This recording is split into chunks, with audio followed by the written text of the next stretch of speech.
Et bonjour à tous et bienvenue dans cette formation simplifiée sur qu'est-ce que sont les crypto-monnaies, tout savoir en 5 minutes. Aujourd'hui, nous allons parler de quelque chose de très excitant et qui suscite beaucoup de curiosité. Nous allons parler des crypto-monnaies. Mais avant toute chose, je m'appelle Cédric. Vous me trouvez sur les réseaux comme trader, comme populaire investor, comme conseiller et formateur en crypto-monnaies. Je suis le CEO d'OptiLife Consulting et à l'origine de la super communauté crypto sur les réseaux qui s'appelle la Crypto Family.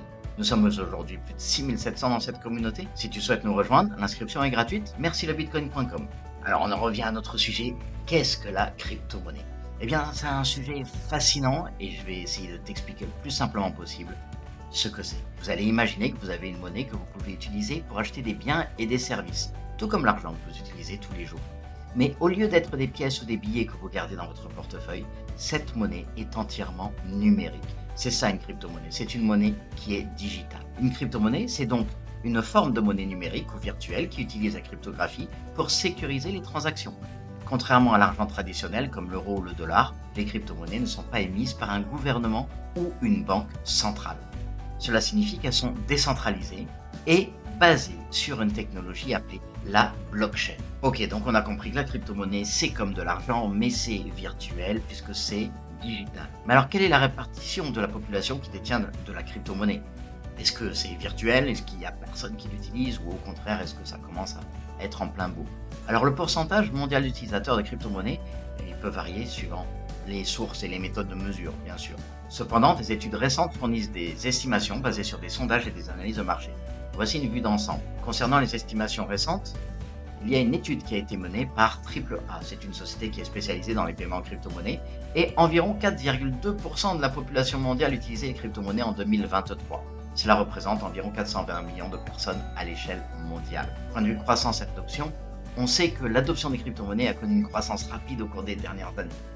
Des pays comme le Nigeria, le Vietnam, les Philippines ont enregistré des taux d'adoption particulièrement élevés. Mais concernant leurs facteurs de croissance, la croissance est alimentée par divers facteurs, tels que l'augmentation de l'acceptation des crypto-monnaies par les entreprises, l'instabilité économique dans certains pays, l'intérêt croissant pour les investisseurs alternatifs. Point de vue régulation, les régulations et l'attitude des gouvernements envers les crypto-monnaies jouent un rôle crucial dans l'adoption.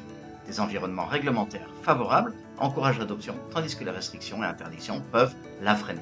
Vous entendrez parler par exemple de la réglementation MiCA en France et en Europe. D'un point de vue technologique et infrastructure, la disponibilité des technologies et des infrastructures de support, comme les exchanges de crypto-monnaies et les portefeuilles numériques, influencent également le taux d'adoption. Aujourd'hui, quasiment la totalité des échanges vous permettent d'acheter de la crypto-monnaie et on peut l'acheter en partie. C'est-à-dire que si un bitcoin est à 65 000 euros, vous n'avez pas besoin de 65 000 euros pour investir dans le bitcoin. Vous pouvez investir sur une toute petite partie de 65 000 euros et poser par exemple 100 euros ou 500 euros qui vous permettront d'avoir une petite partie d'un bitcoin. Alors tout à l'heure on a vu que la crypto-monnaie c'était décentralisé. Qu'est-ce que ça veut dire? En fait, la décentralisation des crypto-monnaies c'est un concept fondamental qui distingue les actifs numériques des systèmes financiers traditionnels. Alors pour expliquer la décentralisation des cryptos de manière simple et accessible, nous pouvons aborder plusieurs aspects. La décentralisation signifie que le contrôle et la gestion d'une crypto-monnaie ne sont pas concentrés entre les mains d'une seule entité, comme une banque centrale ou un gouvernement. Au lieu de cela, ces responsabilités sont réparties entre de nombreux participants du réseau. Mais vous avez entendu parler de blockchain aussi, alors on va voir un petit peu quel est le rôle de cette blockchain. Il y a la blockchain publique. La plupart des crypto-monnaies fonctionnent sur une technologie qui est appelée la blockchain. Une blockchain publique, c'est comme si on avait un grand livre numérique partagé par tout un tas d'ordinateurs au travers le monde, où toutes les transactions sont enregistrées de manière transparente et sécurisée. Les fameux ordinateurs qui seraient reliés partout dans le monde, on peut les appeler des nœuds. Le réseau est composé donc de nombreux ordinateurs appelés nœuds qui maintiennent une copie de la blockchain. Chaque ordinateur a une copie. Chaque nœud va vérifier et valider les transactions de manière indépendante. Ensuite, on parle de consensus. Pour qu'une transaction soit ajoutée à la blockchain, elle doit être validée par un consensus parmi les nœuds. Ce processus de consensus empêche toute manipulation ou fraude car aucune entité unique ne peut contrôler l'ensemble du réseau. Donc, pour résumer, la blockchain valide les transactions à travers de multiples nœuds dans le monde et ces nœuds développent un consensus qui permet de valider la véracité de chaque transaction. Donc on ne peut pas manipuler la blockchain, on ne peut pas. Donc les avantages de la décentralisation, point de vue sécurité, la La décentralisation rend le réseau plus résistant aux attaques. Pour qu'un hacker compromette une crypto-monnaie décentralisée, il devrait contrôler une majorité des nœuds, ce qui est extrêmement difficile et coûteux. Et plus le réseau avance, plus il y a des nœuds partout dans le monde. Autre avantage de la décentralisation, c'est la transparence. Toutes les transactions sont visibles par tous les participants du réseau, ce qui renforce la transparence et la confiance. D'un point de vue résilience, l'absence de points de défaillance uniques signifie que le réseau continue de fonctionner même si certains nœuds sont compromis ou déconnectés. Si vous avez un ordinateur en panne, eh bien tous les autres ordinateurs qui ont eux-mêmes une copie du grand livre fonctionnent. Donc l'ordinateur en panne ne pose aucun problème dans le suivi du fonctionnement, par exemple du Bitcoin. Il existe encore un avantage à la décentralisation, c'est l'autonomie. Les utilisateurs peuvent envoyer et recevoir des crypto-monnaies sans avoir besoin de passer par des intermédiaires comme les banques, ce qui peut réduire les coûts et les délais de transaction. Par exemple, hier après-midi, j'avais un ami à Bangkok qui avait un souci de carte bleue. Je lui ai directement envoyé des satoshis sur son compte crypto et donc il a reçu dans les 15 secondes qui suivaient, il avait l'argent totalement disponible et utilisable sur son compte. Les satoshis, c'est une partie d'un Bitcoin. Donc on parle de décentralisation, mais je vais vous donner un exemple de crypto décentralisé, le Bitcoin. Le premier, c'est le plus connu, et c'est le Bitcoin. C'est très certainement même grâce au Bitcoin que vous êtes venu faire votre recherche et essayer de comprendre la crypto-monnaie. Le Bitcoin est complètement décentralisé avec des milliers de nœuds répartis dans le monde entier. Donc il existera 21 millions de Bitcoin au maximum. Du coup, le Bitcoin est considéré comme de l'or numérique. On peut acheter une simple fraction d'un Bitcoin, comme je vous le disais tout à l'heure. Nous avons également l'Ethereum, qui est une autre crypto-monnaie majeure qui utilise la décentralisation pour permettre l'exécution de contrats intelligents et d'applications décentralisées, ce que l'on appelle les dApps. Alors pour mieux comprendre la décentralisation, il est utile de la comparer avec la centralisation. La centralisation, dans un système centralisé, on va avoir une entité unique, comme une banque ou une entreprise, qui va contrôler toutes les opérations et les données. Par exemple, votre compte bancaire est géré par votre banque qui a le pouvoir de bloquer ou de limiter vos transactions. On parlait il y a 2 jours d'un organisme bancaire dans le sud de la France qui est en travaux. Si vous aviez de l'argent dans son coffre à la banque, le fait que toute la banque soit en travaux, vous ne pouvez pas accéder au coffre pendant 3 mois par exemple. Ça, c'est de la centralisation. Vous dépendez entièrement du bon vouloir de votre banquier. D'un point de vue décentralisation, dans un système décentralisé, il n'y a aucun acteur unique qui est le contrôle absolu sur ce qu'il se passe. Les décisions et les validations sont effectuées collectivement par le réseau. Cela donne plus de pouvoir et de liberté aux utilisateurs individuels. Pour envoyer les satoshis à Bangkok hier, je n'ai pas eu de besoin de demander à mon banquier, ni d'attendre parce que c'était le week-end par exemple, que la banque réouvre. Immédiatement, j'ai l'argent sur mon compte, je le transfère, c'est terminé. Mais la décentralisation fait face à de nombreux challenges. Et bien qu'elle offre de nombreux avantages, elle présente également certains défis comme la scalabilité. Les réseaux décentralisés peuvent avoir des difficultés à gérer un grand nombre de transactions rapidement. La gouvernance également. La prise de décision dans un réseau décentralisé peut être plus complexe et lente, car elle nécessite l'accord d'une majorité de participants, la plupart des nœuds. C'est également complexe. Pour les nouveaux utilisateurs, comprendre et utiliser un système décentralisé peut être plus complexe que de se fier à une entité centralisée. C'était le cas il y a 8 ans, il y a 10 ans, il y a même encore 4 ans concernant la crypto-monnaie. Aujourd'hui, il y a de nombreux systèmes qui vous permettent d'échanger ou d'acheter des choses partout dans le monde grâce à votre crypto-monnaie et grâce à une simple application, en fait, à un simple wallet électronique qui vous permet, par exemple au Salvador, d'aller vivre entièrement qu'en crypto-monnaie. Vous pouvez acheter un appartement comme vous pouvez acheter un cocktail au bord de la plage, le tout en crypto-monnaie. Donc concernant la technologie blockchain, elle est comme un grand livre comptable public, comme on le disait tout à l'heure, où toutes les transactions sont enregistrées et vérifiées. Chaque transaction est ajoutée à l'intérieur d'un bloc. On peut voir une transaction comme une feuille de papier que l'on met dans un tiroir.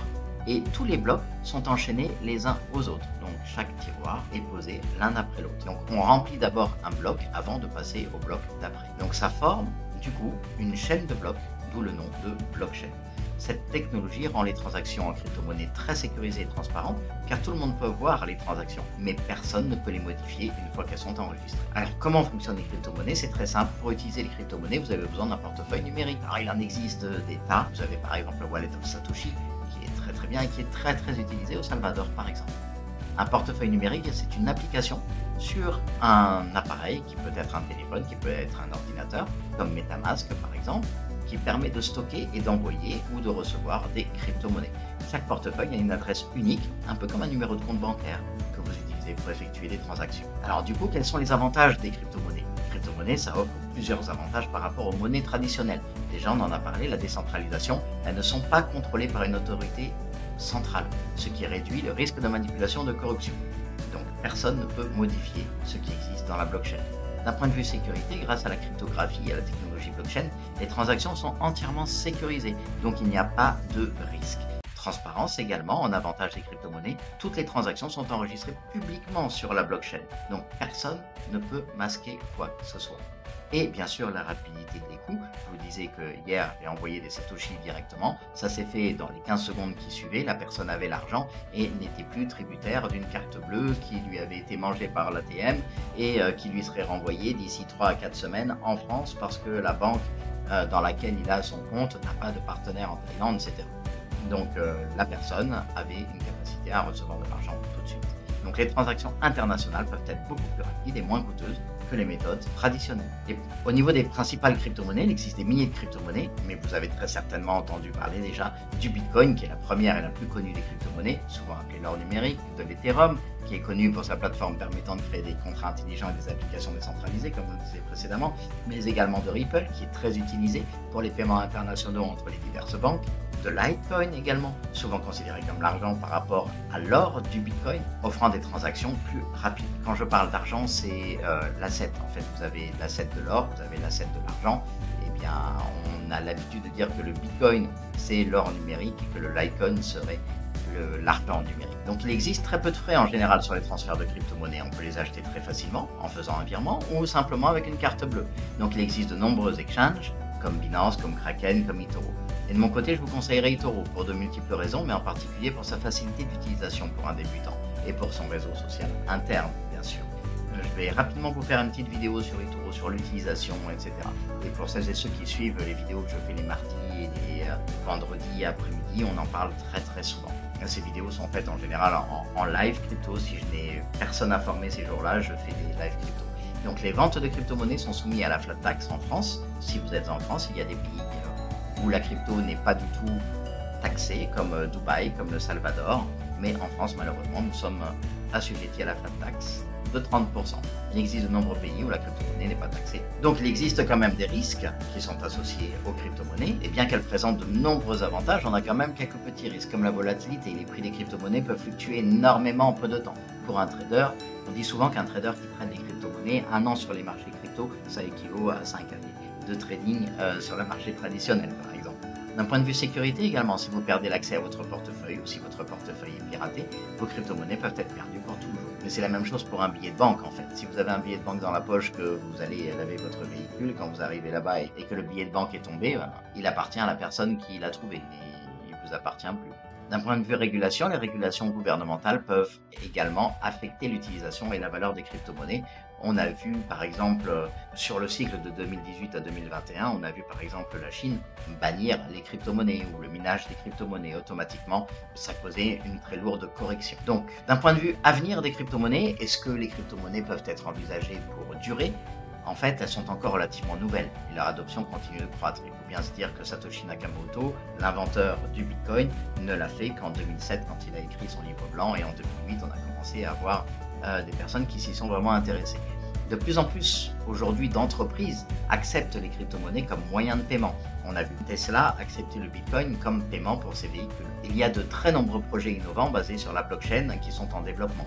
Par exemple, lorsqu'il y a eu la guerre entre l'Ukraine et la Russie, les premiers paiements internationaux qui sont arrivés étaient tous en crypto-monnaie, et automatiquement, dans les 2 ou 3 jours, les adresses des porte-monnaies crypto en Ethereum, en Bitcoin étaient connues de tous et l'argent arrivait à flot. Donc il est donc très intéressant de suivre l'évolution de ce domaine. Voilà, j'espère que cette vidéo vous a donné une bonne introduction aux crypto-monnaies, que vous avez compris les avantages, les inconvénients. C'est un sujet qui est super vaste, qui est complexe, mais également hyper passionnant. Une fois que vous allez plonger dedans, vous ne voudrez plus en sortir. Si vous avez des questions, si vous voulez en savoir un peu plus sur un aspect spécifique des crypto-monnaies, laissez un commentaire sous la vidéo et bien sûr je vous répondrai. Alors peut-être pas immédiatement, mais très souvent je viens regarder tous les commentaires qu'il y a sur ma chaîne YouTube et je réponds à tous les commentaires. N'oubliez pas de liker cette vidéo et de vous abonner à ma chaîne. Vous aurez du coup les informations à chaque fois que je publierai de nouvelles vidéos sur les cryptos, mais également accès à des formations qui sont gratuites.